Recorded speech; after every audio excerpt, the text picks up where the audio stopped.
La iniciativa va néixer fa més de 5 anys per impulsar uns canvis d'horaris a Catalunya amb l'objectiu de portar a terme els canvis a les institucions. Des del 2017 podem dir que aquest canvi s'ha anat introduint de manera oficial amb la feina feta des del Consell Assessor per a la Reforma Horària en primera instància i posteriorment a l'Oficina de la Reforma Horària de la Generalitat de Catalunya, també des dels ajuntaments i des dels diferents nivells de l'administració, paulatinament hem anat introduint la qüestió dels usos del temps com una nova política. Una vegada assolit aquest objectiu, com a moviment ciutadà ens plantegem un següent repte i una de les idees que més ens engresquen és la possibilitat d'aportar les nostres idees i experiències més enllà de les nostres fronteres i poder compartir-les amb altres organitzacions que treballen en aspectes similars. Per aquest motiu ens hem tancat durant el darrer any, hem participat en diferents esdeveniments internacionals relacionats amb la reforma horària i hem iniciat un procés de reflexió estratègica amb el suport de dues consultores internacionals, la Marta Junquer i l'Ariadna Güell, que ens han portat a la conceptualització posada en marxa d'una nova iniciativa internacional nascuda a Barcelona des que aquest acte va ser el seu llançament, el seu primer punt de partida. Creiem que la reforma horària és un repte global que impacta totes les àrees de la vida pública i privada i que pot tenir respostes globals que després s'adaptin a les circumstàncies de cada regió. En canvi, en el context laboral i social, com a conseqüència de la digitalització, la robotització i la creixent necessitat de temps per les cures fa que aquest tema estigui cada cop més a sobre la taula com una palanca per avançar cap a les organitzacions més sostenibles i eficients. L'èxit de la votació ciutadana pel fi del canvi horari és un exemple de com la societat europea coneix i mobilitza per a la millora de l'ús del temps. L'enfocament adoptat a Catalunya, que triangula les vessants científica de recerca sobre l'ús del temps i els seus efectes, social, divulgant i visibilitzant un tema clau i la política, cercant l'aplicació de polítiques concretes que millorin l'ús que fem del temps, és un enfocament innovador a nivell internacional. Volem, doncs, aprofitar aquest buit en el discurs, aquesta visió holística del que ha de ser l'activisme per a un millor ús del temps, per esdevenir una plataforma reconeguda en aquest àmbit. La Barcelona Time Use Initiative for a Healthy Society té com a missió convertir-se en un interlocutor de referència a nivell europeu per a la millora de polítiques del benestar relacionades amb l'ús del temps en els propers 3 anys. Per aconseguir-la, la iniciativa es planteja com a una iniciativa que aglutini un discurs integrador de les diferents perspectives sobre l'ús del temps i serveixi com a plataforma europea en aquest tema.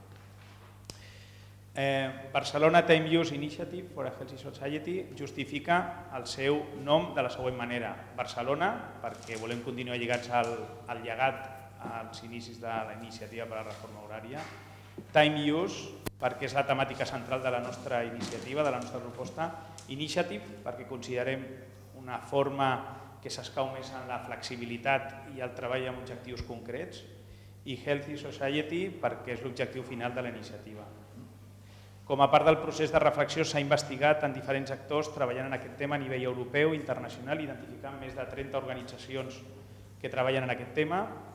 Creiem que podem aportar una visió integradora de diferents punts de vista i fusionar com a punt de trobar tot aquells de l'enfocament que hem treballat a Catalunya. La taula que tenim avui és el reflex d'aquesta recerca on hem intentat reflectir la diversitat d'angles des dels que es treballa sobre aquesta qüestió, així com a possibles sinergies que tenim entre nosaltres. After this brief presentation, let me switch to English in order to introduce the main event of today, a roundtable on which we will discuss the future of the new initiative and how we can collaborate together to advance on time use policies for a better society. I would like to take the opportunity to thank our speakers. Thank you for the dinner also, that have come from different parts of Europe to be here today. I'm delighted to hear your ideas and keep collaborating together in a near future.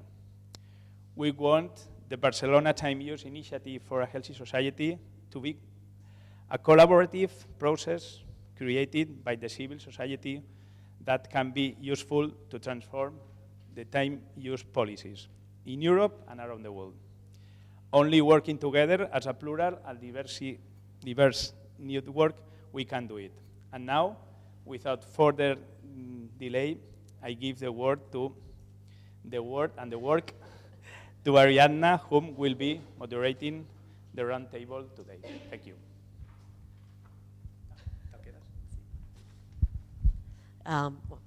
Welcome.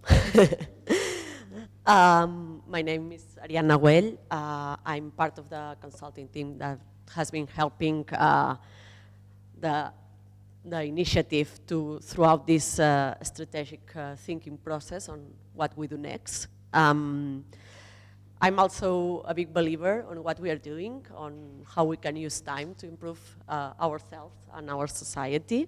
I have already tried to apply more rational work hours in my daily life, and you can tell it works. So I'm a big believer on it.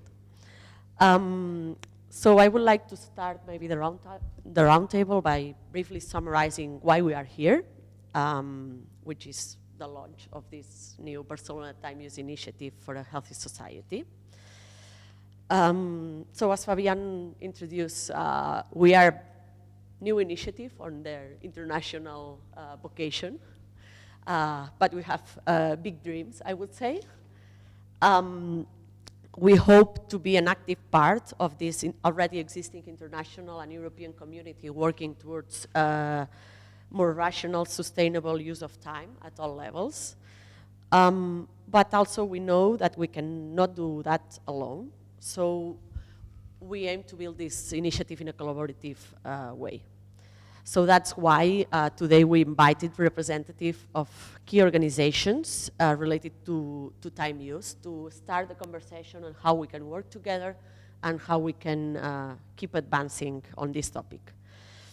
The roundtable itself aims at sharing ideas and challenges we face when doing either research, advocacy, activism regarding time use, and specifically trying to start devising ways on which we can work together. So I will start by presenting our speakers here today, and then, yeah. So I have Janives to my left, Janives Boulan. He's an associate researcher in sociology in the Paris Dauphine University. He's also vice president of Tempo Territorial, which is a French association at a local level, working as well on time use policies. And he's also monitoring and coordinating the European network of cities involved in local time policies, for one of the reasons why we have invited him today. He has done a lot of research. I probably won't be able to quote all he has done, but basically mostly in the field of time and especially regarding work and employment, both at international and national level. Then we have Til Roenneberg. Sorry if my pronunciation is... He's the president of the World Federation of Societies for Chronobiology and former president of the European Society for Rhymes Research. He investigates the human clock and sleep in the real world, called the Human Sleep Project, and has initiated and directed several large national and international research networks. He has received several international research prizes and published over 200 papers. So he's here also to give us his perspective from the chronobiological side of time. Then I have Joeri Minnen. Yeah. He is currently the treasurer of IATUR, the International Association for Time Use Research, and expert in the working group on harmonized time use research of Eurostat. He's a researcher, entrepreneur, he says, at the research group TOR, which is a Latin acronym, which means time rebuilds everything, at the BUB University in Brussels, in Belgium. And he studies daily human behavior with a focus on the methodology of time diary studies. Yep, that's it. And then I have Ticia Luengo. She's a social and organizational psychologist, member of the board of a democratic school, and co-founder of a Dutch NGO. I'll try to pronounce it.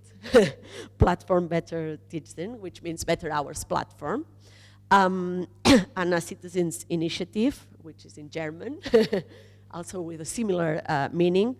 And as part of this initiative, she has been coordinating several organizations working for the end of daylight saving time, which probably you heard from the citizens vote last year. Yeah. Ticia connects people, ideas, and is passionate about positive change in a wide variety of fields: education reform, time use reform, and her current focus is on professionalizing the Dutch NGO working for better time, also on the day saving light time, and on later school starting times, both at national and international level. And finally, least but not least, we have Sara Berbel, who is representing Catalonia in this round table. She's currently the manager of economic policy and local development at the Barcelona City Council, as well as the general director at Barcelona Activa, which is the occupation service of Barcelona City Council. She has also been involved in Time Use Initiative from a long time ago, I would say. She was one of the experts in the initial expert group, and then she is now member of the advisory board for time use reform in the Catalan government. She's a social psychology PhD and has been general director for equal opportunities within the work department in the Catalan government, president of the Catalan Women Institute, and coordinator of equality, economic promotion, and social economic policies at Barcelona City Council. So this is our roundtable. As you can see, we have star speakers. I would like to start the roundtable giving the word to Sara, so she can sort of introduce us where we are in Barcelona in our initiative for our speakers and for the public as well, of course. And then we start the discussion.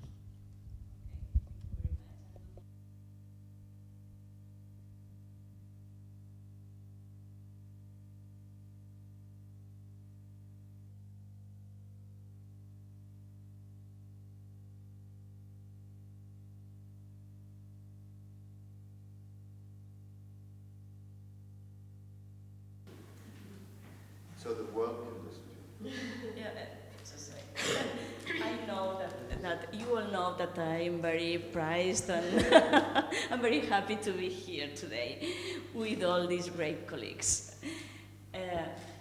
Are we going to do now the debate, or are you demanding another thing to me? No. I will ask them to briefly explain what their organizations do and what are the challenges they face. But I thought that maybe we can start by... Before beginning the debate with the... Okay. Is that fine? Yes. Okay. Then, well, only I want to explain to you that I am working as a general director at the Barcelona Activa, that is the organization that encourages and boosts economic promotion in our city. You know that it's important because we have a lot of unemployed people.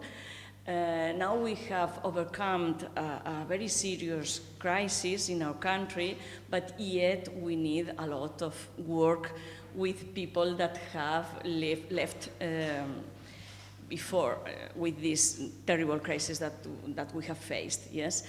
But as a personal line, not only personal but also professional, I've been also working a long of times ago with Fabian Mohedano and even before in implementing politics and policies that could change the organization of time in our city and also in Catalonia. Why? Because we have very different schedules from the rest of Europe, And these schedules do that people sleep less than the other countries. Economically is not good for our companies because people are working with rigid and very long schedules every day. And we have also some figures that told us that Catalan women are the most stressed in all Europe. So this is a sum of inequality, long time, and the schedules of our companies that it's not sustainable. So we think that it's a need for us to work on this. That's the reason that we began in 1992 at the Barcelona City Council, and then afterward we were working from the Generalitat of Catalonia to improve the schedules. And now, the last years, we worked from the civil society, and afterwards, we are now working with Generalitat of Catalonia. Here we have the director of the office, that is Alexis Sierra. So, civil society, expert people, and governments are now working together to achieve this change in our society. I think that this is our presentation. So I would maybe ask, we can go like this, Ticia to briefly explain what's the aim of the organization you participate, what do you do, let's say, and maybe the opportunities or challenges you encounter when trying to do an impact either at local, national, or international level. My Platform Beter Tijden is a Dutch NGO. It means a Better Times platform, and we try to promote knowledge about better time use and also the new discoveries from the chronobiology. Excuse me, my voice. And lately we've also been involved in the whole daylight saving time issue. We've been advising the government on this kind of knowledge. And you said what the problems we face when the challenges. The main challenge we find is the lack of knowledge about these issues, the fundamental, the fundamental facts about time zones, about the effect of light on people, the effect of time on people, the effect of schedules, and the importance of sleep.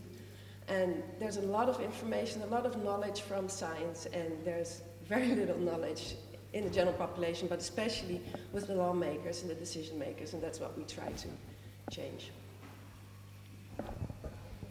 Thank you. So Joeri, Hello. Again, I'm Joeri Minnen, representing here IATUR. IATUR stands for International Association for Time Use Research. That means that we bring people all around the world together about the subject of time use. It's multidisciplinary, so that actually means that people come to our conferences, our meetings, from sociology, psychology, even architects, people from the medical world, people from transportation world, communication, etc. It's really a broad platform where people working around the subject of time come together.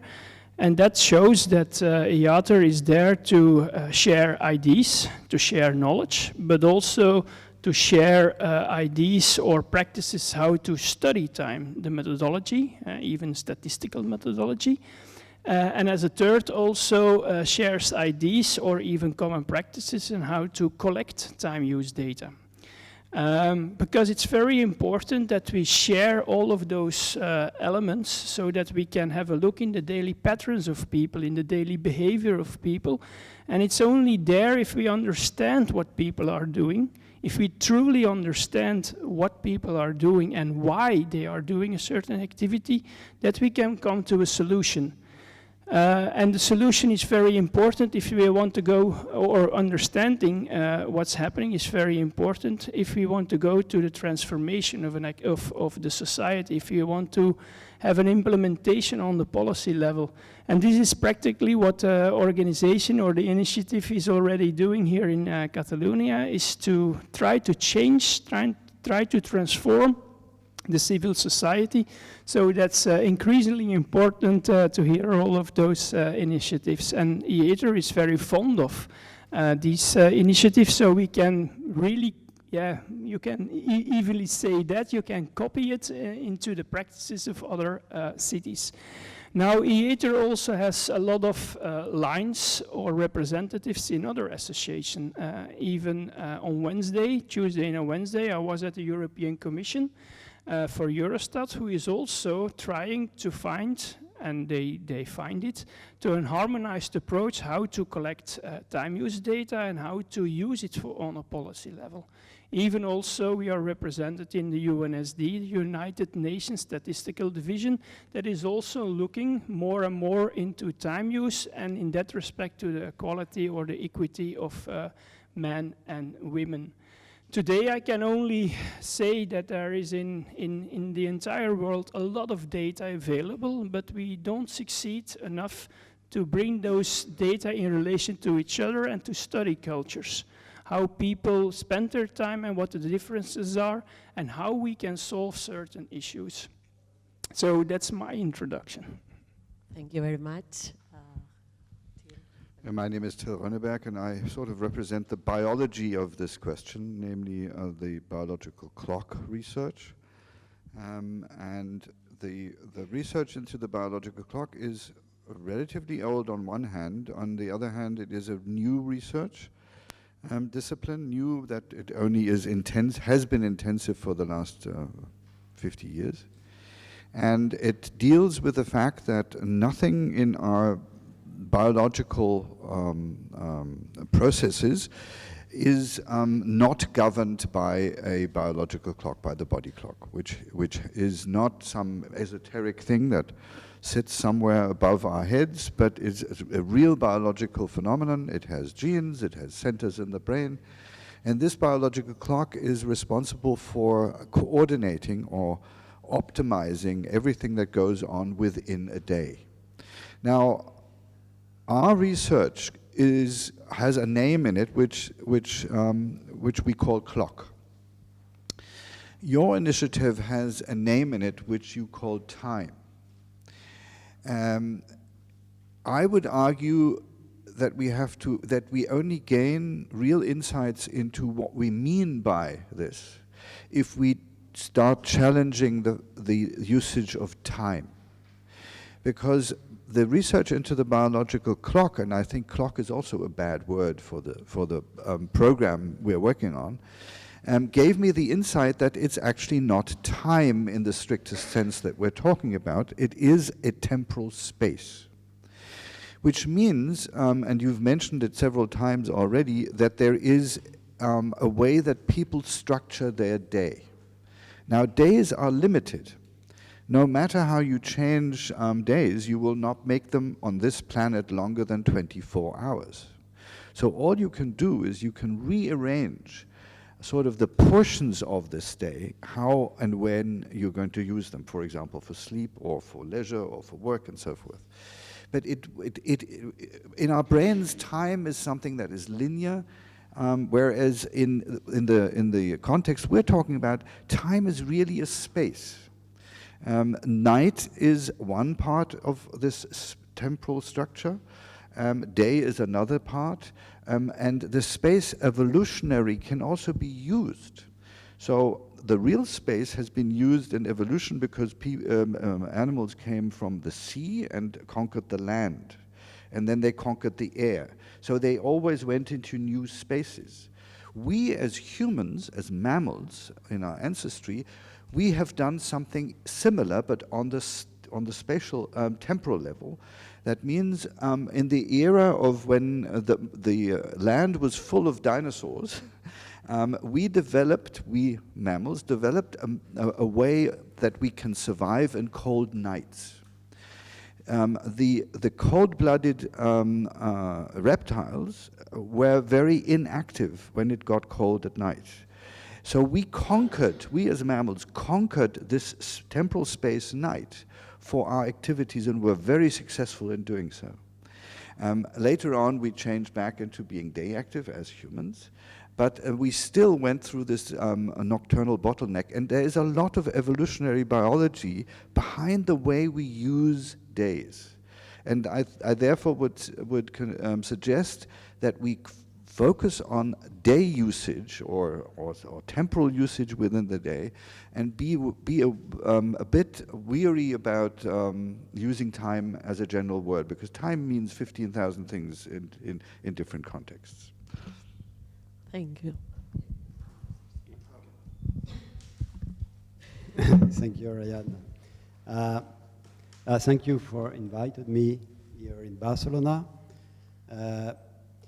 Here I am here with two different,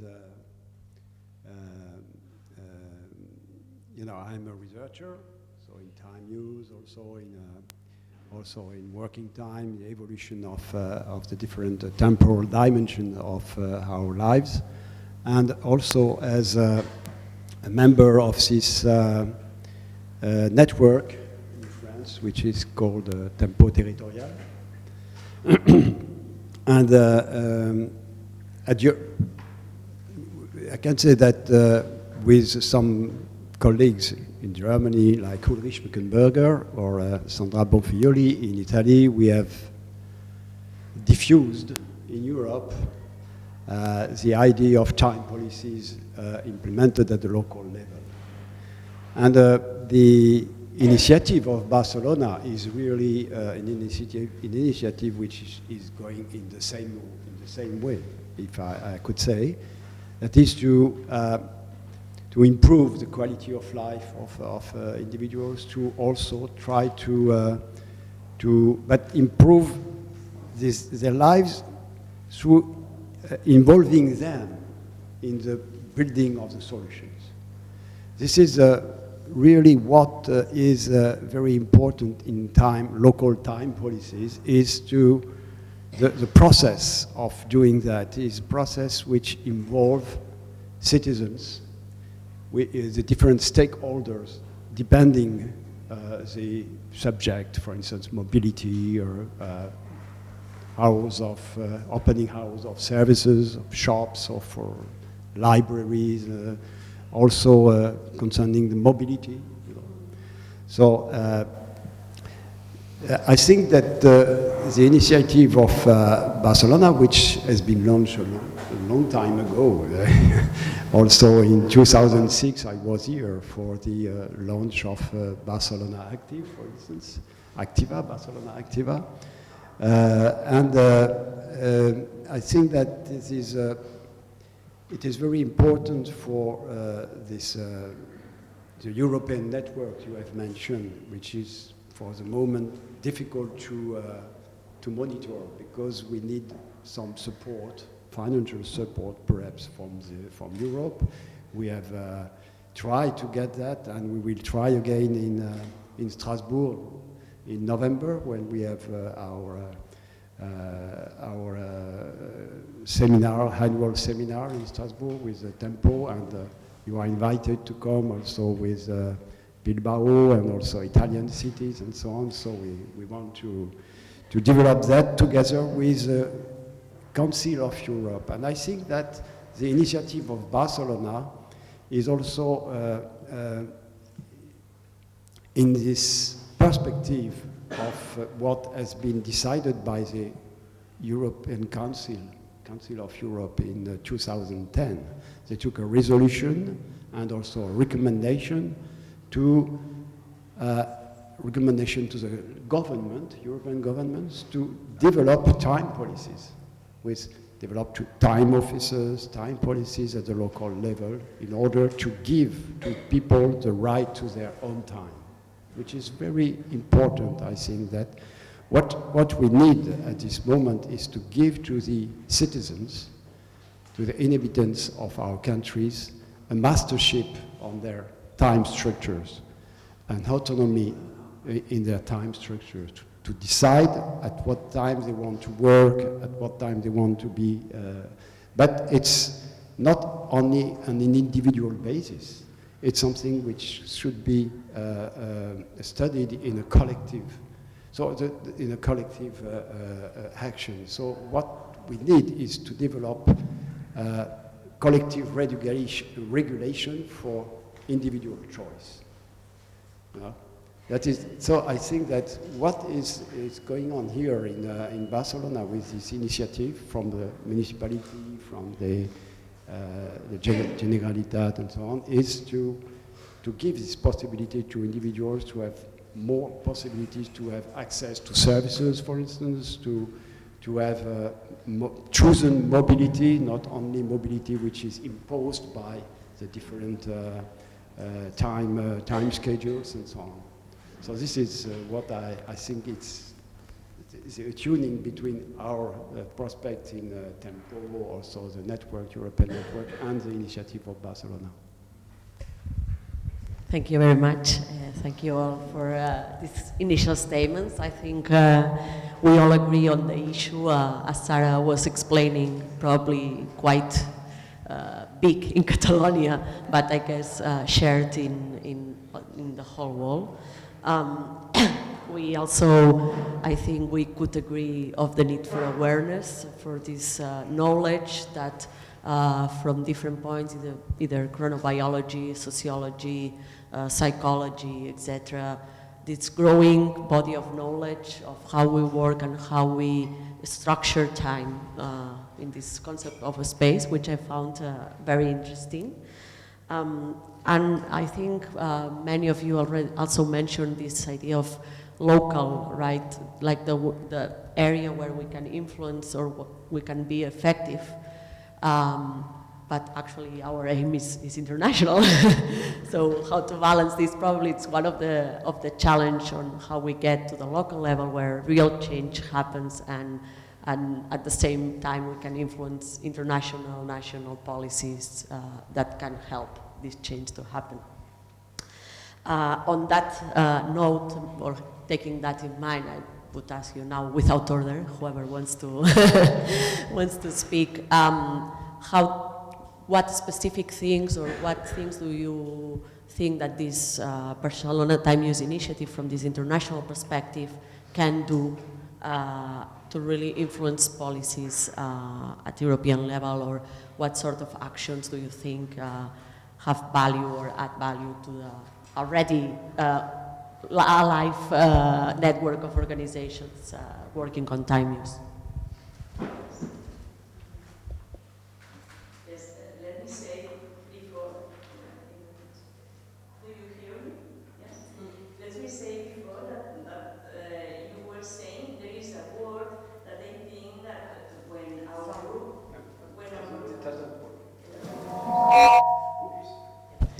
Oh, yes. Yes. Yes. Let me say before that there is a word that I think that defines what you were saying and what Fabian and me and the rest of the group thought that it's, in Spanish, is glocalización. I suppose that it's glocalization. That I think that in this case suits perfectly, because it's to think in global, but then to implement in local. And this is the thing that we have, because we try to think with a wider form of view all our life. But then we need to put these policies in local times, in local places. Yeah. Well, even though we are an European country, as I have explained before, our schedule situation is very different to the rest of the countries, and that's the reason that we have focused the work above all on our society, precisely to adapt ourselves to the European schedule, which we think that it's healthier than ours. But our intention is to define a model that could be exported to the rest of Europe. I think that we have some things that maybe could be good for everybody. A study carried out in 2005 by the prestigious Belgian economist André Sapir evaluates the various European social models according to the efficiency and social equity that they generate.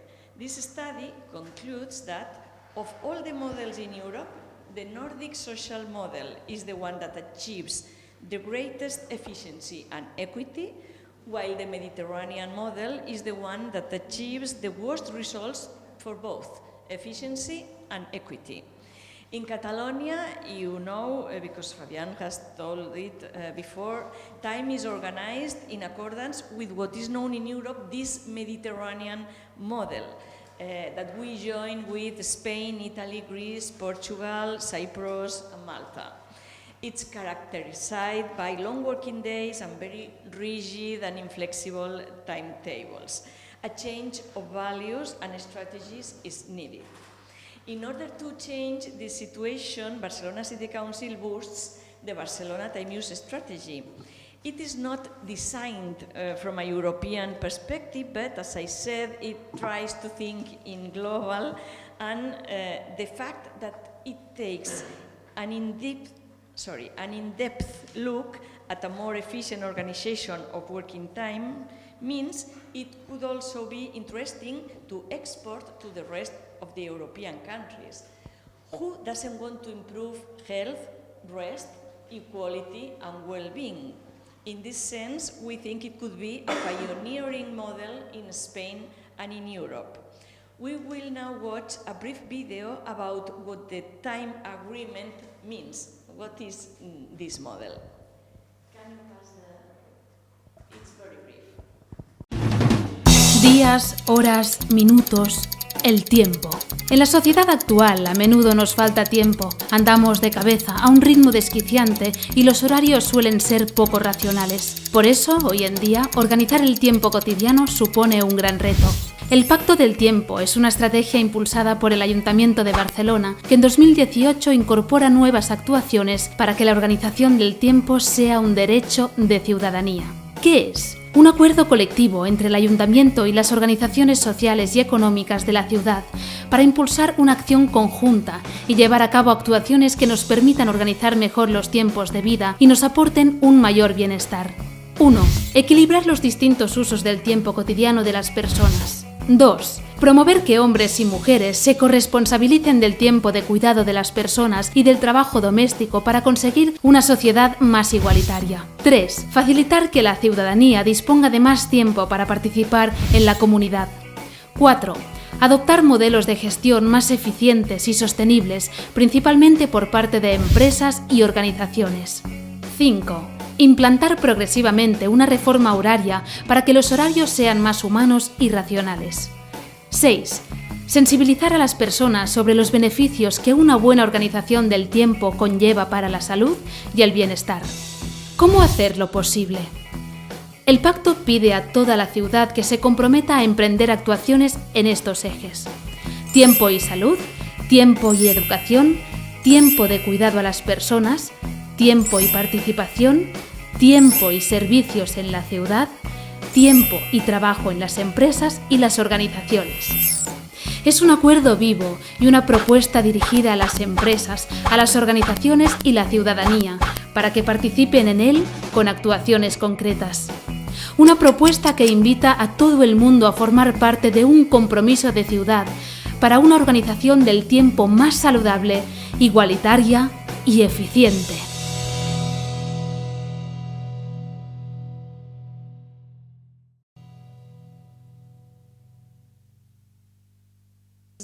The model of the agreement that we have with all our city, and from here there are some measures that now are going on.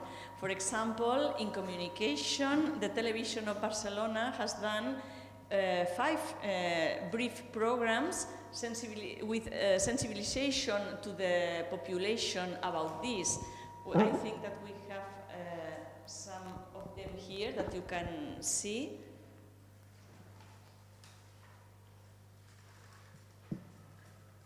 No? Wait a minute. Well, Well, these are some of the figures and the...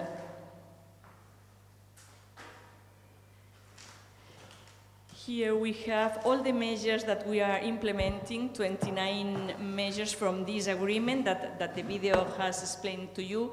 And here, Barcelona City Council and Barcelona Activa are implementing most of them.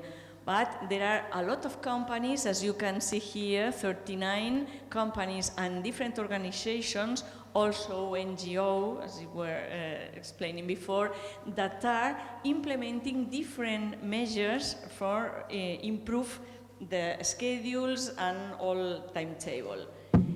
Here there are some projects for healthier timetables. That's what I was explaining to you in communication. Barcelona Television, BTV, it's a production of 7 spots that they have begun this week. Have you seen them? No? Well, 7 spots that give advice to the citizenship and about everyday time management in different moments and ambits. We are very, very happy with this initiative of television, yes? And this week they are beginning the different spots and they are going to pass them at different times, yes? There is another connecting with health. This is doing it by the Public Health Agency of Barcelona, and it's a awareness building young people about ICT, health and time, because you know that one of the most problems that we have at this moment is young people depending on ICT and screens, basically. So this is one of the more important measures. And then we have some of them related to business. This is very important for us because, as I explained to you, the schedules in companies are very bad for the counseling of, for the balance of personal and working time. So we have done a guide with guidance for more productive and healthier timetables, and we are implementing an advisory support in questions of schedules reform for professionals. This is a new mentoring that we are doing in Barcelona Activa. We have also designed training program for companies, implementation measures of timetable reform in their organizations. And this is a very pioneer service, mentoring service company to company. We have called companies that they are good in their schedules and in their balance of life and work, and now they are giving mentoring to other companies that want to implement or to be better in this field. So implementation and development of measures in collaboration with the network Xarxa Nust, because we have a network composed by more than 100 companies in Barcelona. Here it is, the NAST network of companies was created in 2006, and now currently we have 125 companies and organizations that form part and are committed towards a better organization of time. And we have also an award, yes, Barcelona Award for the innovative company in balance and time. It was created in 2012 by the City Council, and now it has 7 editions. So we have 22 companies have been awarded. This is another way to try to make interest in companies of our city to improve this. And here you have our company, Barcelona Activa, has implemented 15 measures that are all related to, for example, making start time flexible, making the time to end the working day more flexible, bringing forward lunchtime. We have opened the dining rooms at times that in Spain are not usual, and also in Catalonia, of course. We have worked with disconnecting with screens and guaranteeing the right to disconnect, etc. So we are working with all these measures in our company, and now very recently I suppose that Alexis is going to explain it. All the techniques.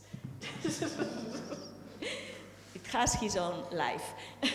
I think that Alexis is going to explain the recent measures that the government has announced too, so I'm not going to enter there. So these are some of the things that we are doing now here in Barcelona. Thank you very much.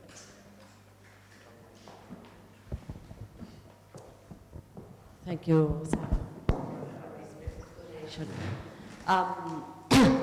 So you are now more informed of what we are doing in Barcelona.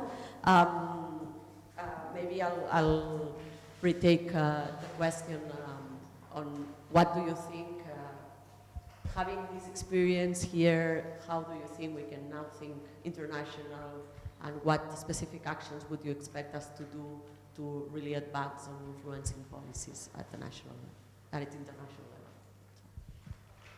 Whoever wants to speak first. Thank you very much for this presentation.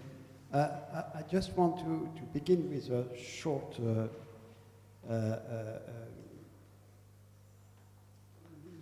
thought about that, because what struck me actually looking at your program is you want to build a model, time model. You say that you want to be more attuned with other European countries. Yes. But currently, all these European countries are doing the reverse. You have an extension of atypical works, of shops opening during late night, of working schedules, time schedules, in the beginning of the day, at the end of the day, on weekends. In practically all European countries, shops are opening longer and longer, for instance in France. So I would say that other European countries are adopting your Catalonian model, current Catalonian model. We use, for instance, in France, people working on night are increasing, people working at night. It's not only night work, it's working for in shops in France now are allowed to open until midnight in certain areas, touristic areas and so on. But it's touristic area the definition is very extensive, so it's always in Paris, for instance, you have a lot of shops up. Who has the possibility to open very late, and also on weekend. We had two laws in France in 2009 and 2015, which gave the possibility to shops to open a long time. I have written a book on Sunday work in France, and comparative also with comparison with other European countries. And we see that in most of the European countries are doing that. There is a kind of competitiveness, competitivity, concurrence between European cities like Barcelona, Paris, London, not Berlin, because Germany is resisting to that movement, but they have also changed their time schedules for shops and so on Saturday and also beginning with Sunday. So there is kind of a concurrence between the different countries to say, oh, we want to open, we are obliged to open on Sunday because or late evening because tourism is so important and we need to take the money of the Chinese and Japanese and so on. So it's a kind of concurrence. When the law in 2015 appeared in France, in London, they said in UK, oh, we have to change because they have changed in 1994, and now they want to extend it because France is more open than in London now. You can see that. So this is my first remark, that you are going, it seems that you are going to, in another sense and other European countries. So I think it's very important for the initiative of Barcelona to say stop to this extension of atypical hours and so on. So this could be useful for Europe, but the problem is to convince. Yes. And what is very important also, the second, and I will stop with this first introduction, but the second point is that you have invited the other persons here coming from other disciplines that, for instance, biology or and also time use, because I am also involved in time use studies and time use surveys, and what strikes me is the fact that these data are so poorly exploited, analyzed by from the side of the policies. It's not used, you know, it's mainly academic work, and it's fantastic work. You have a lot of PhD, very important, in different areas. The share between men and women of domestic tasks, alimentation, the way, the sleeping, mobility, working time, and so on and so on. A lot of very important data, very, very useful data, but they are not used by the politics. So it's very important that you have this reference to time use. Because in other cities, for instance in Italy, which are developing these time policies, local time policies, they don't, they barely use these time use studies, you know. And I try to say you have to use this time use study because it's very useful, and to develop their own time use studies at the local level, because time use studies are mainly at the national level, so it's difficult to use that at the local level. Because, as I always say, each city, each region has its own temporal color. You know, it's not the same in Barcelona or in Andalusia. It's not the same in Paris, in Lille, in Marseille, or and more between Barcelona and Stockholm, for instance. So you have to develop a particular specific policies which are based on the specificity of the territory. So time use is also to be articulated with space, also, with space and time. All these the experiments in Europe are time and space policies. I just wanted to add to that that's exactly what your organization, your initiative can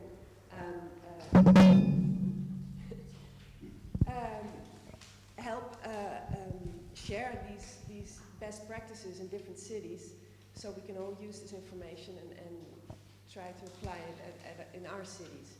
So that's one of the things that I hope your initiative can help exchange information and the latest research, and especially the best practices of the different European cities and countries. Because every country is different, and as you said, that the southern European countries have totally different work schedules.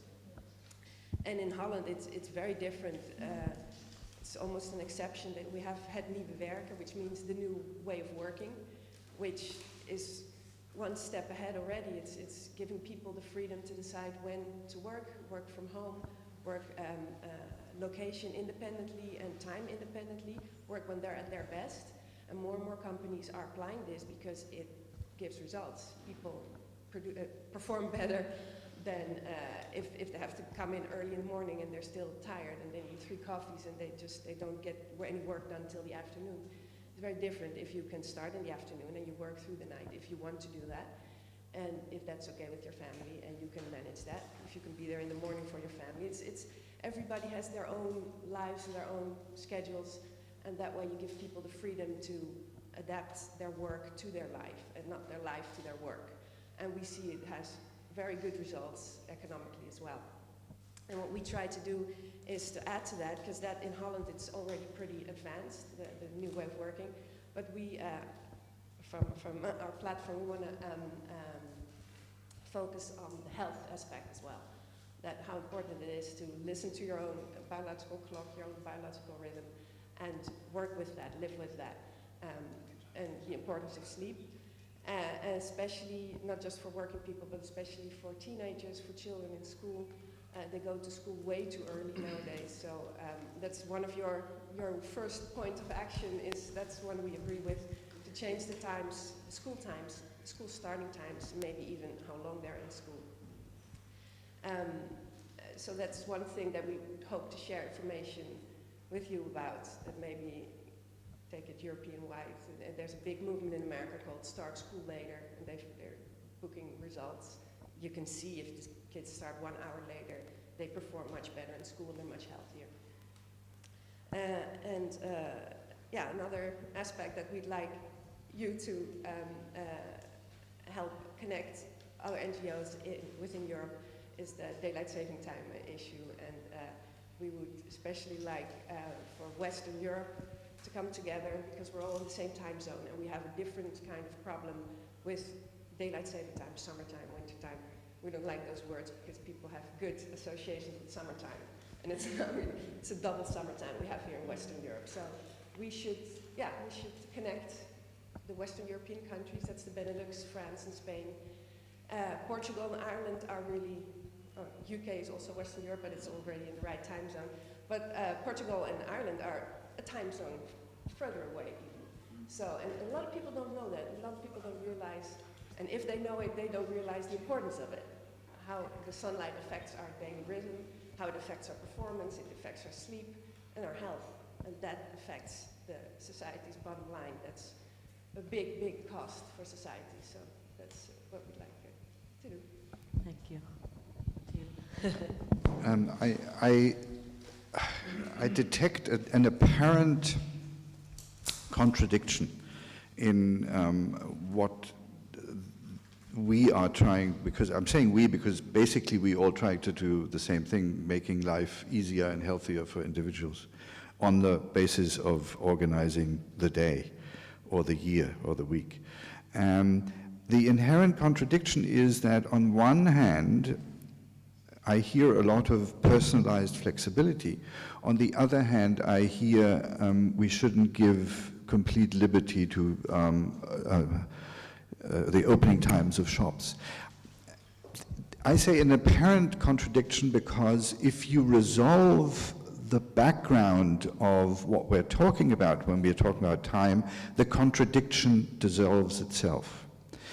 When I hear time, it's a concept of industrialization of capitalism. If I hear usage of the day, it is, and the capitalist way of approaching time is global. So, and therefore every city in the world has to obey this rhythm and structure. When I hear uses of day, I think of, for example, a summer's day in Stockholm compared to a summer's day in Northern Africa, which is completely different for many, many reasons, for climatic reasons, temperature reasons, light reasons, and so forth. Nobody would even come to the idea that in the two regions, plants and animals, and we are animals, would use the entirely different environment in the same way. That would be absolutely stupid to do. So we have to get to a knowledge of time usage into a day usage which is local, because the day is local at every other location. And the resolution I'm proposing is to look at who has the power over an individual's usage of the day. And the main aim of any initiative should be to give the power back to the people. Because if it's in the power of the individual, then we call it flexible, and that it's good. If it's in the power of capitalism, it's going to be exploitation of people who have to work at hours where they don't want to work, and they already have to do that enough, and you're opening up a huge alleyway for even more exploitation. So the reason why this conundrum and the contradiction comes is because we're not looking at who has the power over the time. And I think if we concentrate on who has the power over time, then we don't create any contradictions anymore. We create a humanocentric and not a system and capitalist-centric scenario of usage of day, if that makes any sense.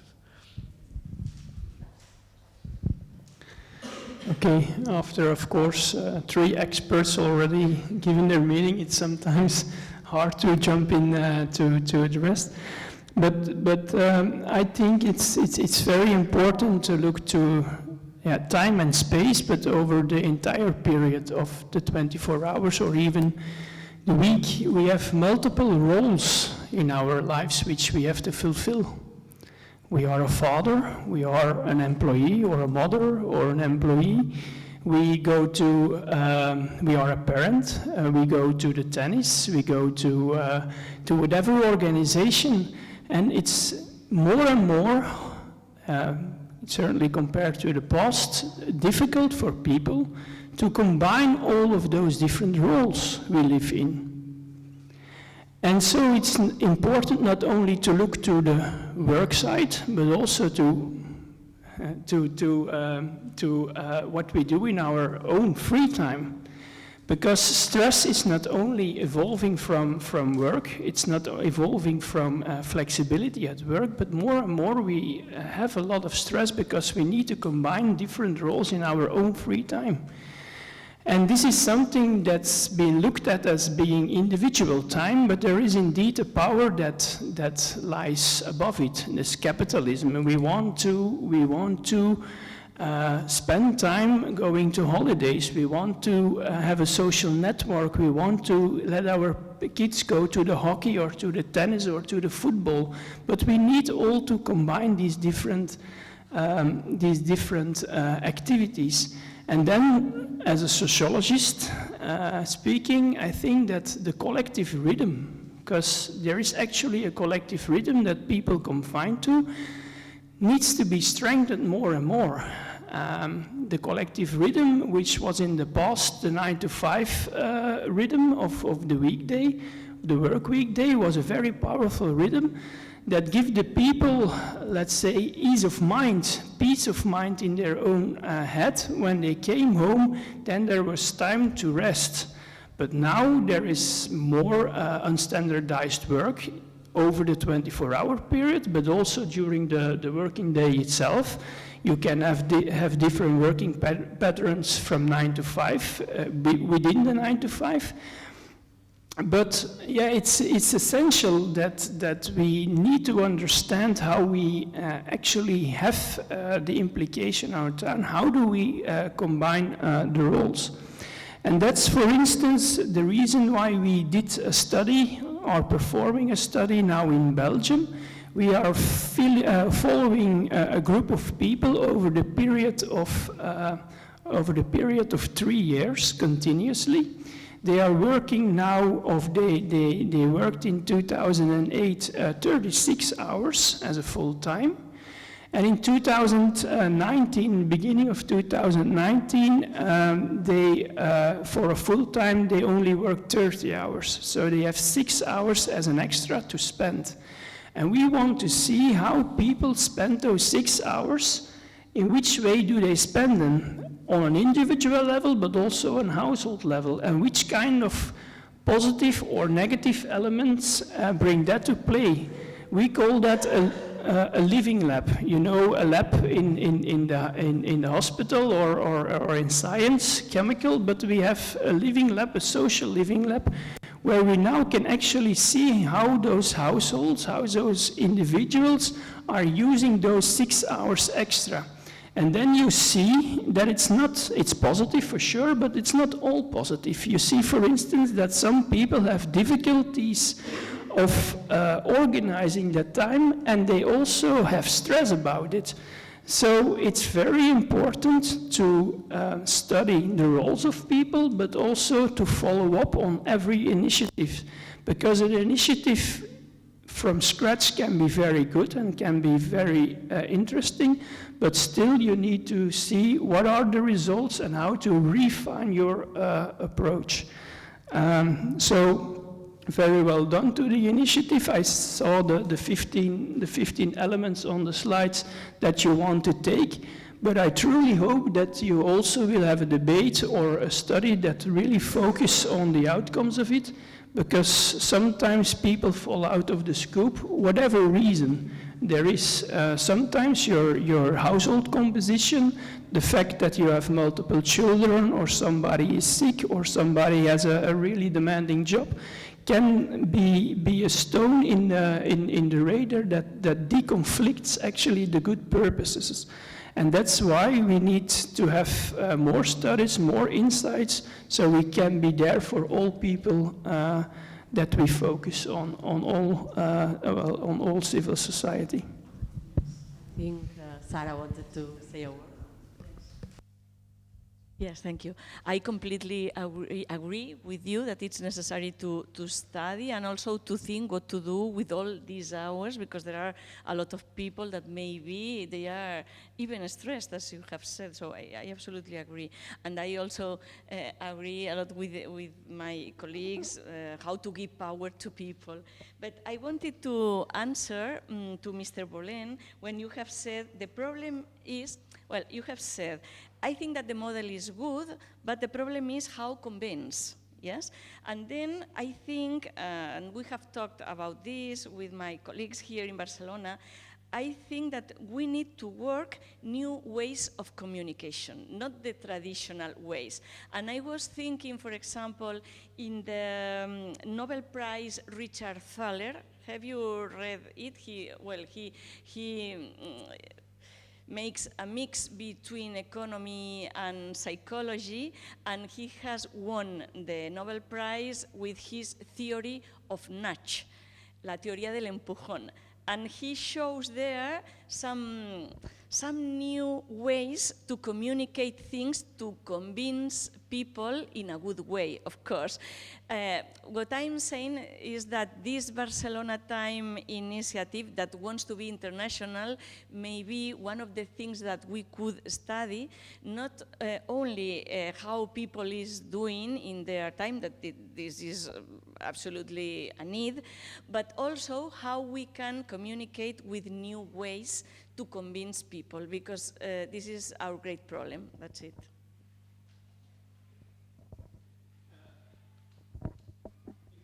If I understood correctly, you were talking about nudging. That's a very interesting concept.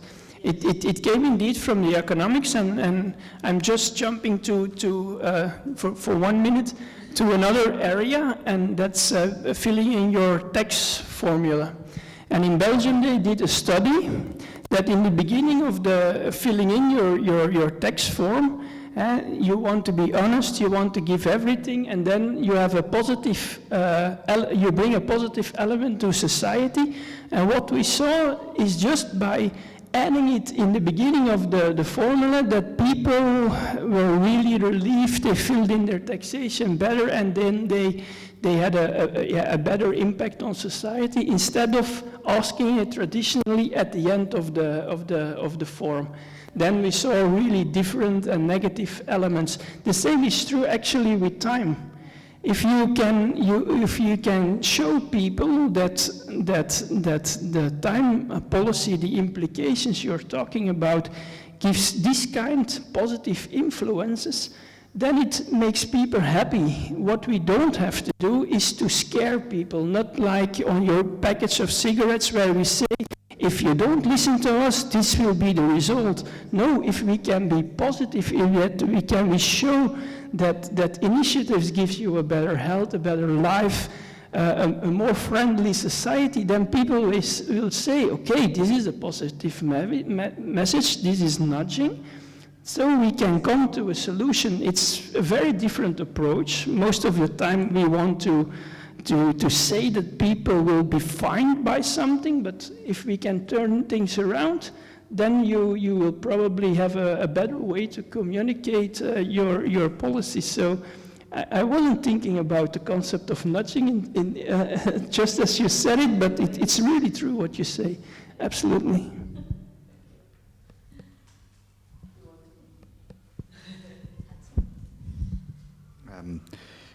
Yes, I would like to add a thought I just had. Society very, very positively moves towards regaining rights. So, for example, we have the right for health. We have the right for a healthy environment, which includes the right for healthy food, water, air, and so forth. Everybody understands that. And I think what a movement like yours or ours should do is make people understand that time, or the usage of daily time, is as important as water, air, and food. And you have the right to your own environmental time, which again is not global, it's local.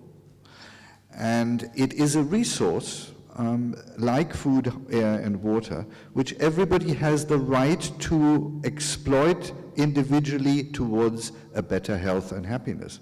Although these are big words, but still, to make people understand that time, the usage of daily time, is like food, and that it can be poisoned, or it can be made more individual and healthy, would be probably a good way to get people's minds towards this, in the right direction, because they're used to, yes, we have the right for health.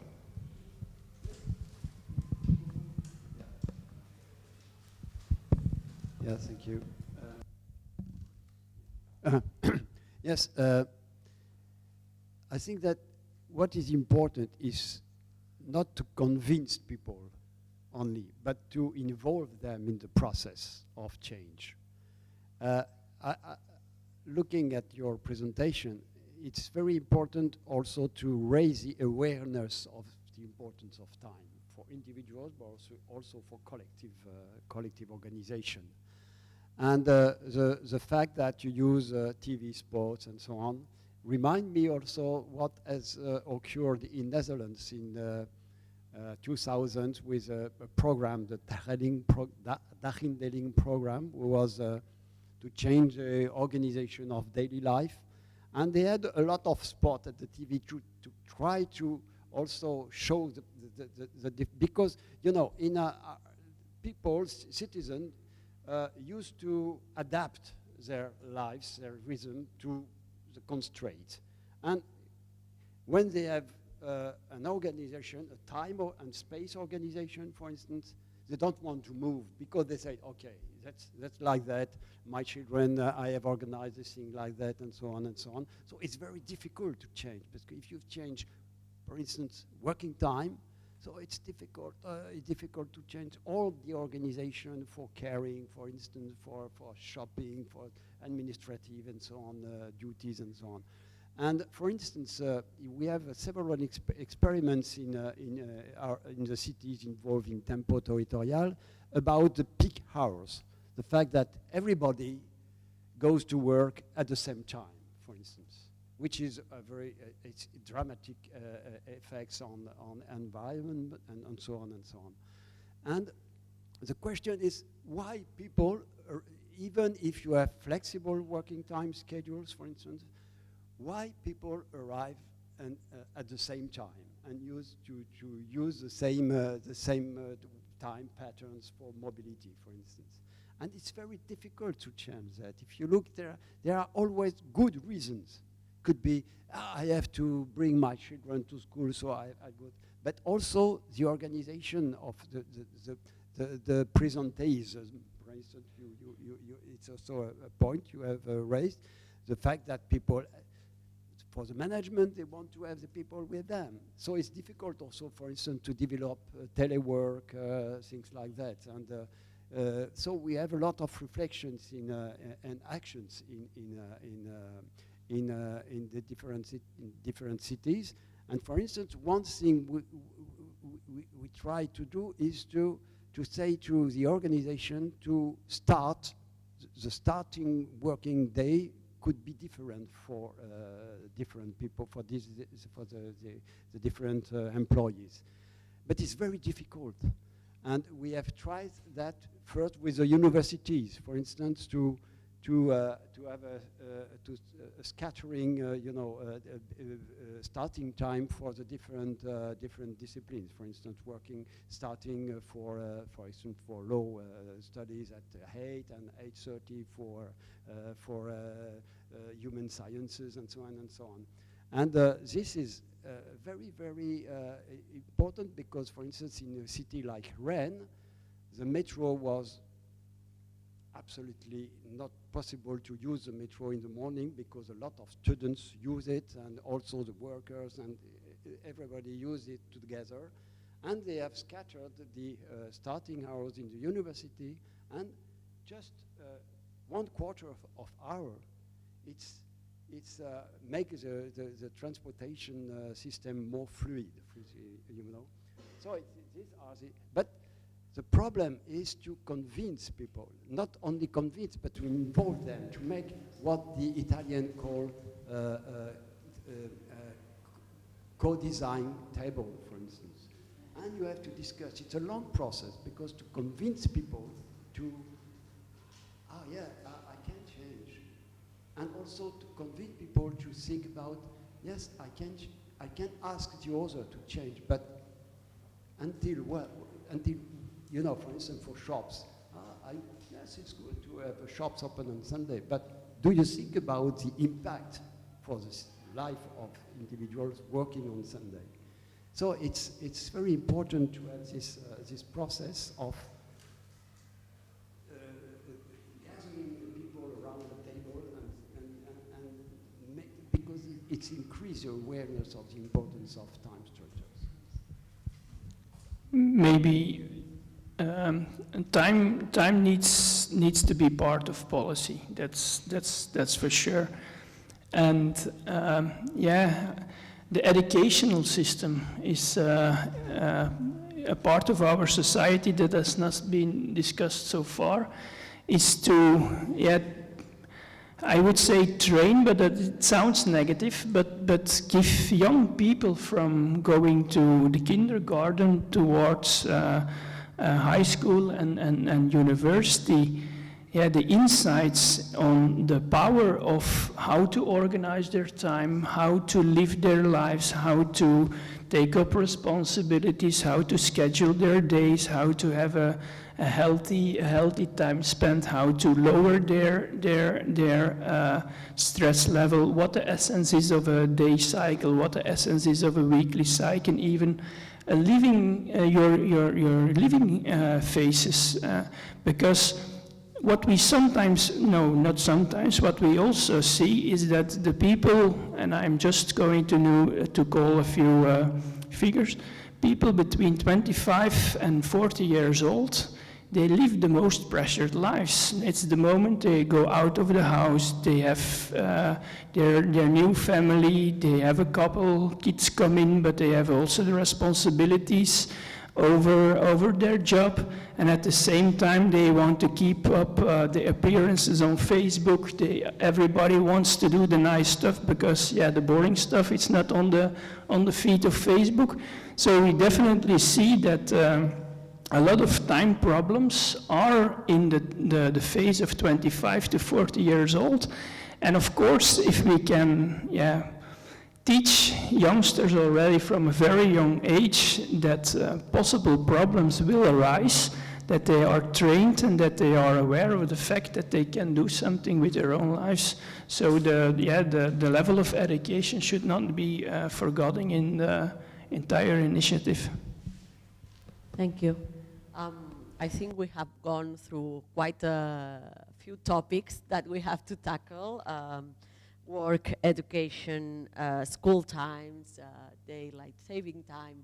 So I would like to take this final part of the roundtable to ask, I ask what the initiative can do. I would like to ask you, okay, to tackle these challenges, what your organizations would need from us? What would you like to see? Would you like us? No, Ticia said, I would like you to be with me and try to have this, to bring together the Western countries to fight for daylight saving time. Okay, that's a very good specific action we can do together on this. What other things, I'm thinking out loud, for example, would you like to have some opportunity to do a research or a specific pilot? Would you like us to invite more tables like this, et cetera, specific actions you think may help your organization and ours to advance towards this common goal?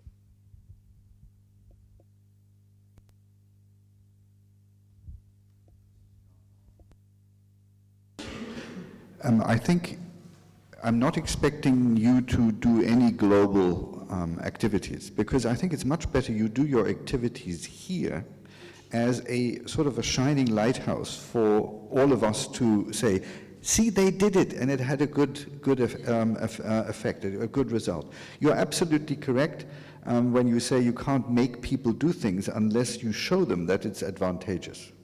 And there's always this old thing of when you change doctors' timing, for example. The doctors say, no, I have organized, I have compensated for all of these things because I now can be at the golf course on Friday afternoon already and so forth. If you force them by law to change their timing, then they have to do it, and then they don't want to go back because it's better. So you really have to show people that something is better before you get them out. And I think I think every employer should insist, and this is a dream, of course, but we have to dream in order to get anywhere, to insist that everybody comes to work without using an alarm clock. Because that has a beneficial way for both parties. The employer gets the best time and reduces the risk of employees to become sick. And the employee just gets much more fun out of work because he or she has slept in their appropriate times, and they now, the effectiveness, there was a lot of effectiveness, making meetings more effective and so forth. You are so much more effective in what you're doing during your wake time if you had a good night. So if you had very small projects which would be accompanied scientifically by showing that if you change little things in companies or in schools, what the benefits are, this would be a spark into a dry haystack in the world. But you would set things on fire, because then you would show people how you can improve your life by giving the power over the usage of time of day back to the people. And I think that's all it needs for all of this, for scientists who like to accompany these projects, of course, but also for the humanity throughout Europe and the world. If they are shown by a local initiative that you can improve things and that the improvements are very concrete for the individual. IATUR can help with on a lot of levels. As I've told before, we have a fairly broad network, multidisciplinary. So that's already my advice. Just like my colleague here sitting next to me, do what you do and communicate and present. That's for sure. But also do it multidisciplinary. Multidisciplinarity will give arguments and discussions, as we know, very well. But it's really out of those discussions you can learn, and that you can see how, let's say, ideas comes together, and you do that in a network environment. So there can be different networks. You can do projects together where you study the effect of time, you study how people spend their time, how they organize their time, how they feel about the way they spend their time, so in general the context. And you can do it within IATUR, but you can also do it on a higher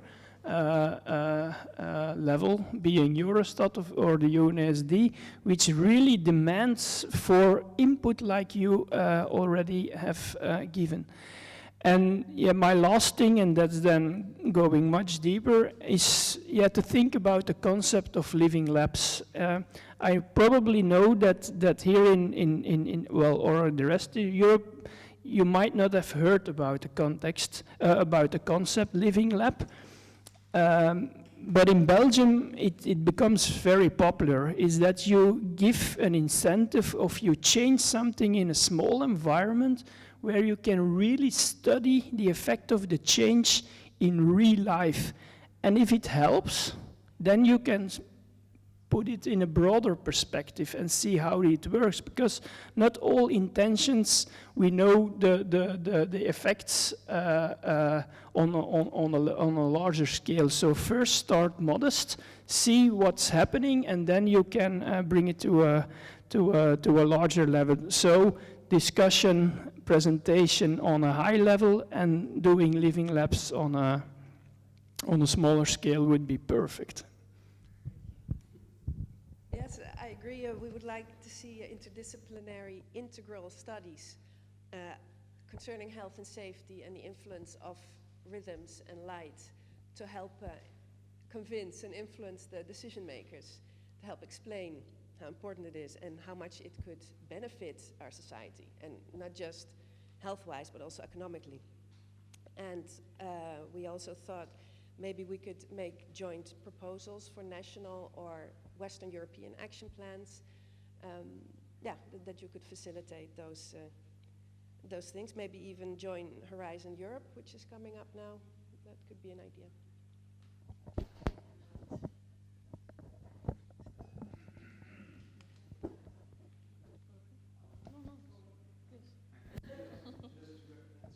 Your question about what can the Barcelona initiative could bring and increase our knowledge as other institutions. I think there are for me, I see two ways. First is the fact that you are joining the network of European cities. You are involved in that, so it's very important, as Till say, that you develop your own projects at the local level and see how is it possible, and to see that to the other coming in our networks, and how you have proceed and so on. I think it's very important. This network, for instance, in France, Tempo Territorial, we have Tempo Territorial is we have about 30 local authorities, but not only municipalities. It's larger. Is agglomeration. You know, it's at a local level, but it's a area of agglomeration, gathering several communes, several municipalities together. And we have all these, we have several meetings during the year, one meeting, a quarter meeting in the year. We have 4 meetings, and then we have our days like in Strasbourg. And we have exchanges of that. And we have also working groups on mobility, on, for instance, how to open libraries, to extend the hours of opening hours of libraries, for instance, late in the evening or also on Sunday, which is actually leisure activities, cultural activities, opposed to shops, for instance, opening shops, because it's a problem also to this consumerism culture. You know. So the objective is to civilize the time. how to civilize time, how to give the individual the power on their time, the right to their own time. So I think it's important to share your experiments. And for instance, the other thing is how you will use, for instance, the time use surveys, because it's something that we are in other countries like in Italy or France or Belgium, also with Verviers and Charleroi were involved in these time policies. They don't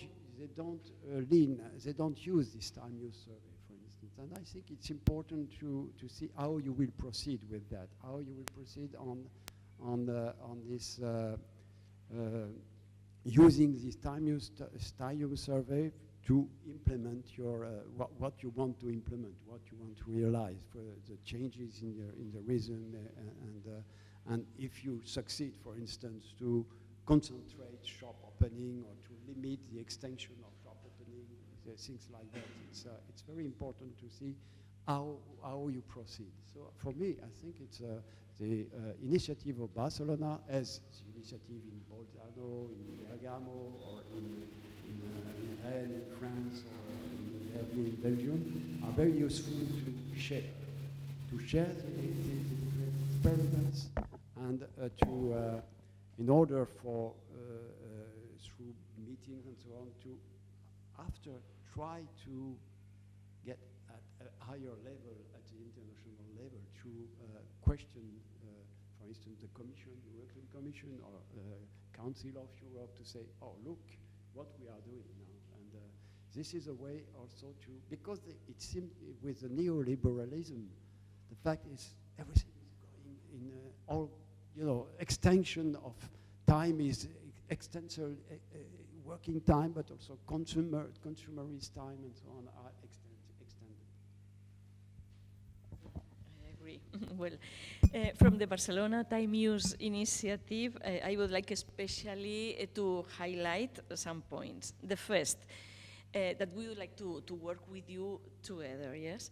The fact of promoting a necessary European and international movement, so to produce real changes in the organizations of time.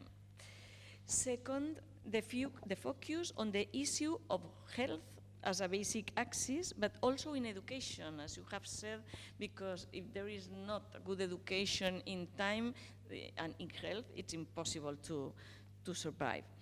Third, an opportunity to contribute the experience of Barcelona and Catalonia as a public policy, because this is another interesting point. This could be a public policy that aims to implement the advances that academic studies and research show.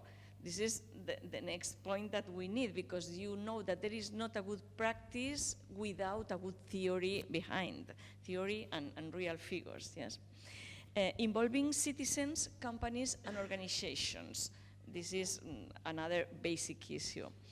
I want also to highlight the role of citizen activism for introduce real changes in the organization of time, and at the end, also to highlight the centrality of working time and the need to work with companies in the business field, that I know that it's not so worked in other countries, but in the last moment, it's important for everybody, because everybody gives a great part of his time, of his life to work.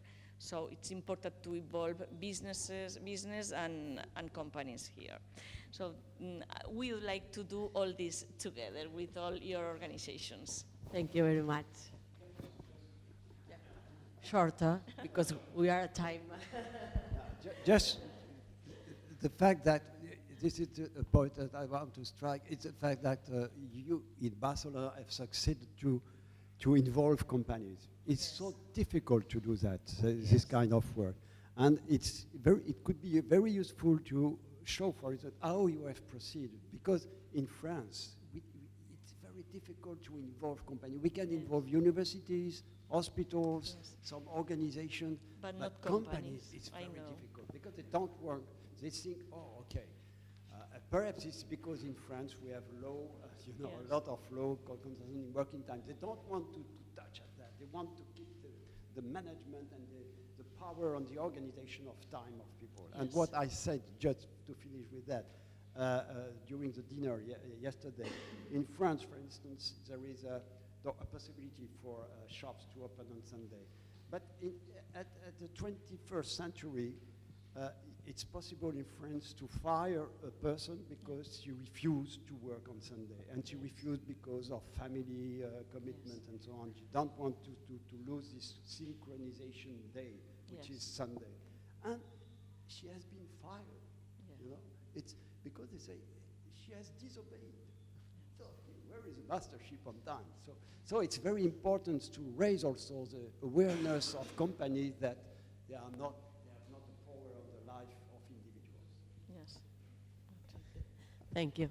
I'll try to summarize so we end up on time as good time use practitioners. To be honest, it will be difficult because several topics have been raised.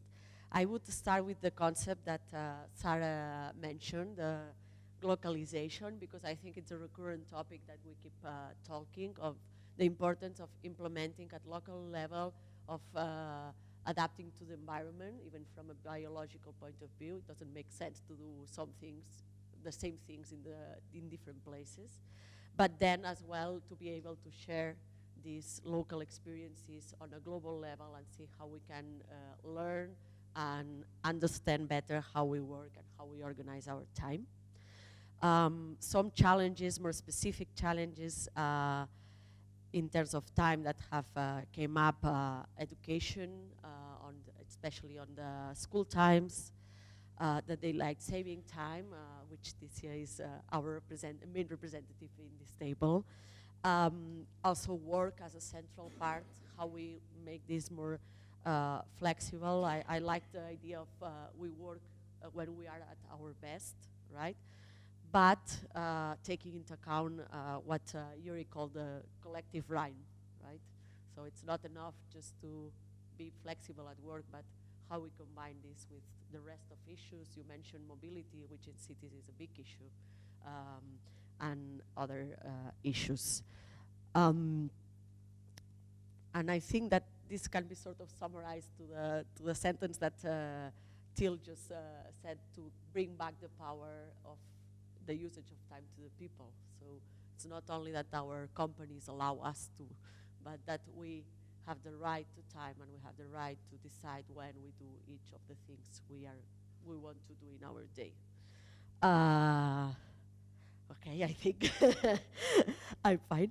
And I think that so that as a challenge, I think a recurrent topic as well is the awareness part, the convincing part, the involvement part, which is a step behind convincing. It's getting people involved, and especially getting to the lawmakers, to the decision makers. So I think that here is what our initiative could really come forward and facilitate or try to facilitate this part. When I ask you about specific things, I think most of you ended up with be an example, right? Implement things, test them, measure them, ideally, and be an example of what can be done, what works, how, and why, etc. And I think also this role as a network, as bringing to the table multidisciplinary teams, views, as we are now doing in a small scale, being able to bring together this. I think also that when we bring together these multidisciplinary teams, it's really nice to think on this policy focus. So we end up not with a research study only, but with something that is actionable or that we can actually say, okay, we've done that in a small scale, and I think it may work, etc. I think this is it for me. Thank you very much for being here. I think it's been very fruitful. I live with hope for the future. I hope we can collaborate together. I'm sure we will. There's some dates already coming, probably next IATUR conference, the meeting in November from your side. you are coming to see just soon, so I guess I'll see you then. So I'm sure we will find a way to get together and find specific projects and ways to advance. So thank you very much.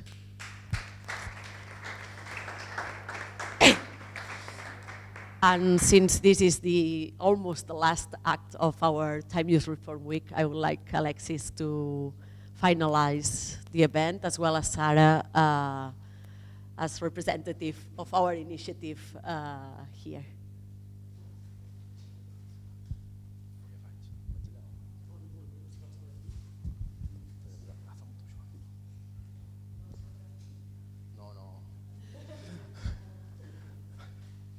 ¿Qué tal? First of all, thank you very much, Janib, Still, Joeri and Ticia and Sara Berbel for your explications about usage time. I want to give you this document. This is the Timetable Reform Agreement document, like explain the you know this document, but bueno, a tu Sara no te'l dono perquè ja saps de què va. Explains the 2025 objective that is the Catalonia wants to have implemented the rationalizations and health and equality society until 2025. So we have 6 years to work, an intensive work to speak about health, speak about equality, speak about productivity, speak about education, speak about mobility, and speak about works. So thank you very much for your aportations. And one more thing about this week, this interesting week about time usage, is that I think last Tuesday, Sara not explained, but I explained that last Tuesday the Catalan government has approved a new government agreement with different points from timetable reform. And I explained one of them, or two, is that the Generalitat, the Catalan government, progressively in this legislature, we will not organize public events later than 6 o'clock. It's one agreement. I think it's the first time that the Catalan government approved an important agreement like this. So it's the first of all to go to the 2025 objective. So ara canvio al català. Bueno, gràcies per haver vingut a tots. Sí, una mica avui és el dia que, tot i que encara crec que queda algun acte la setmana que ve amb l'Ajuntament de Barcelona, però és del 3 al 7 el dia de la Setmana dels Horaris. Jo crec que és una setmana, el sisè any de la Setmana dels Horaris, que ja podem dir que és un espai consolidat en l'agenda, diguem-ne, pública del nostre país. Una setmana en la qual jo crec que, jo sí que ho vull dir de forma positiva, tot i la feina que ara explicàvem que tenim per davant, és el 2019, jo crec que és l'any en què podem dir que la reforma horària comença a caminar. Ens queden molts metres, ens queden encara molts quilòmetres, però sí que comencem a fer les primeres iniciatives. Aquesta setmana jo crec que ha estat qualitativament molt interessant perquè hem pogut exposar els reptes, per exemple, en relació a l'activitat esportiva i la nostra, quan fem activitat esportiva durant l'any. Hem pogut conèixer el que suposa la realitat educativa al nostre país i les dificultats que tindrem, però que a la vegada són reptes per aconseguir trobar la millor solució a l'hora de resincronitzar els horaris lectius al nostre país. Hem pogut posar sobre la taula noves tecnologies al voltant de les bones pràctiques en el camp del temps de treball remunerat i per tant exportar, tal com fa també la xarxa NUST a nivell de Barcelona, aquestes bones pràctiques per tal de contagiar positivament les empreses que encara no han apostat per la flexibilització horària. I sobretot hem fet el que estem fent avui, del qual una mica com a director de l'oficina també evidentment hi donem suport.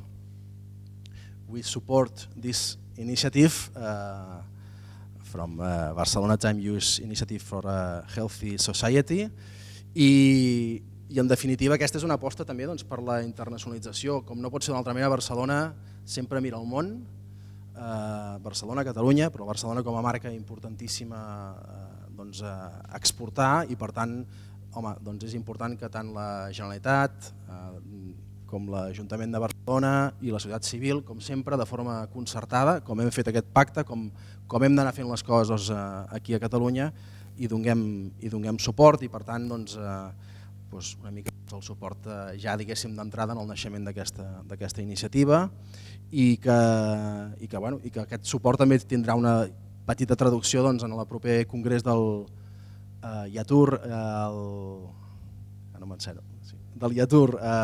aquest mes de juliol a Washington, que és el 41è congrés en el qual el Fabian serà qui farà de portaveu d'aquesta expressió de la iniciativa que avui estàvem presentant.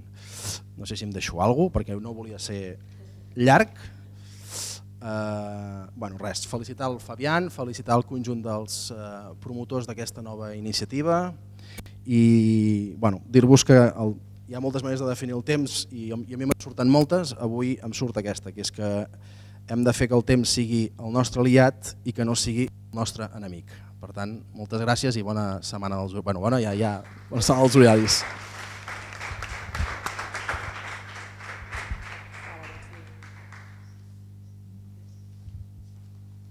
As I have talked a lot, I will only close my intervention with a little story. It is said that one day the well-known psychologist Sigmund Freud was traveling back to Vienna, where he lived, and when getting off the plane, some journalists who were waiting for him asked, "What is essential to maintaining a healthy and fulfilled life?" And he answered, "To love and to work." This is precisely what we want to promote with our work in this field. Work to live and have time to love. So thank you very much.